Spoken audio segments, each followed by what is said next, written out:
Hello everyone, I'm Pearl Pereira. My pattern business is P3 Designs, and I'm currently designing a new quilt called Into the Woods. Now, I previously posted one video on how to make the velvet bees, which are on the center block, and after doing that, I decided it might be a good idea to just continue this, and as I'm going along with the quilt, I'll be posting short videos on any of the different techniques that I use when I'm making my quilts. This video is about how to transfer your embroidery lines when you can't see through the fabric and the pattern on a light box because your fabric on top is dark, in this case black. So this is how I transfer almost all of my embroidery lines, whether it's a dark fabric or not. I'm looking for the exact placement of my embroidery. So this tip is all about embroidery and how to get those lines on your block exactly the way you want them easily. So I hope that you will enjoy all of these videos. Look for more as I go along, as I'm making the quilt. The quilt will be published at the end of the year, or maybe the 1st of January. And I hope that these videos will help you when you're making this quilt, and that they will also be able to learn some techniques that you can carry out through other projects that you're working with. So let's get started, and we will get on to the how to transfer your embroidery lines video. Okay, let's get to working on this project. Now, this is Rocky Raccoon, and he's block 2. And the problem that I'm having is that even with the light box underneath here and the pattern, I can't see my embroidery lines where I need to trace them. And there's many ways to do this, but I really want it to be as accurate as I possibly can. So I like to make a template that I can trace my embroidery lines. Now, how I do this is that those of you who know I do sell the companion products for my patterns, which are an additional purchase to your pattern, but they are all the shapes that are separated out, and I have other little things in there, like for the ultra suede, you know, just sections singled out of the color of the ultra suede that you're going to use, and the piece of freezer paper that you will print this on. You can then iron it directly to your ultra suede so that you don't touch the ultra suede with your iron. But these are some of the extras that I am now including in my companion products. And I don't think I've ever done the template before for the embroidery. I've done it for myself, but I don't believe I've put it in here. And I just thought that it would be a good thing to include now. Now, for those of you who don't have cutting machines that will cut for you, what you can do is you can just take and print your pattern directly from your pattern onto a piece of freezer paper. And the reason to use freezer paper is that you can iron it on your fabric and it's not going to move.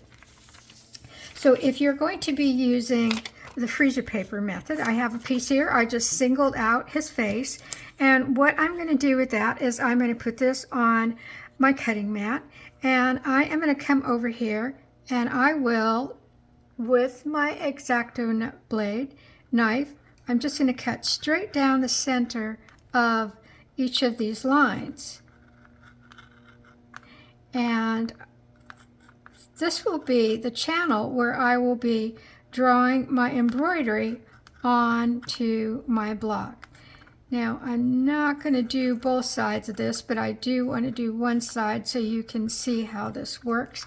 And then also I want to cut out the nose area, because you can see on my one that I did off my cutting machine, I actually did cut out that area, and the reason that I cut out that area is so that I can get my template in the exact placement where it needs to be. So just like on this one where it's just a single layer of freezer paper, you can just cut this out by hand. Just trying to be as accurate as possible as you can. So basically you have the same template as the one that I cut with my silhouette cameo. So now we're going to get to Rocky. He's a cute little raccoon who used to come into my backyard and tore up all my pillows, cushions on my lawn furniture last summer. Thank goodness he's gone now because he was a pest. So I have my template, and as you can see, I can just fit my template in here just perfectly because it fits right on the nose. The nose is actually ultra suede, so you don't want to hit the iron to this. Now, you may not be able to iron yours down totally to your block, because I'm going to iron mine down here. And the reason is that the block is kind of has steps in it because there's accumulation of fabric, as you'll see on this other side. It's at the muzzle, and then it goes down a step here to his face. So there's all these different layers. So if it doesn't quite iron down to all of them, it's okay. As long as it irons down everywhere where you know that it's going to hold it on the sides. Now, you don't want to iron on anywhere where there is ultra suede, like here underneath here is his eyes. We don't want to iron on that. So I'm just ironing this down so that I have my template ironed in place. Now, next thing I'm going to do, and I do like to work on a hard surface when I do this, so now I'm just back on my table. Now, my area actually starts on a light fabric and ends on the dark fabric. So on my light areas, I like to use just a regular Pentel #2 pencil. It's my favorite pen for tracing on fabric. And I'm just lightly coming over here, and I'm doing all the lighter areas because the whiskers actually start on the light and they end up on the dark, and in this case they end up in a couple places on the light area. So I am marking each one of these where there's the start of the whisker. Now I'm going to come, now if you're using a pencil like this, it's rather hard because you can't actually get it in there, and if you sharpen your chalk pencil really sharp, it actually breaks quite often. So I do like the this is a Soline chalk pencil, and you don't want to make your white lead come out too far because it will break if you take it out too far. And I'm just going to lightly come down here and trace. Now, sometimes it's hard to get your pencil in all the way when you're doing this with the single layer that we cut out with our X-Acto knife, and I'm going to show you a trick for that here in a second. So I'm just coming along here, and I'm going to turn this around, and I'm going to quickly do this side. And what I like about doing this is that these lines are in the exact position where I drew them on my pattern, and they're not all cattywampus and going in the correct direction on one side and not on the other. The main thing I'd like to do here now before I remove this is I'd like to make sure that I pushed hard enough with my pencil on here, and I did. I think I've got all of my lines on here. So now all of my lines are on here, and I did that with the white chalk pencil, but they're on there. The white chalk will come off. The pencil doesn't come off, but I draw lightly with the pencil so that when I stitch, you won't see it. Now, in the pattern, I also have, in my companion pattern, I've also made other templates. One is for the frog's face. I did a little one for the apple so I can get that little curve that I want to get in there ironed, stitched perfectly. There's one for the snail for his antennas. And so anything that I'm going to be embroidering on here, this is the technique that I'm going to be using to transfer those lines.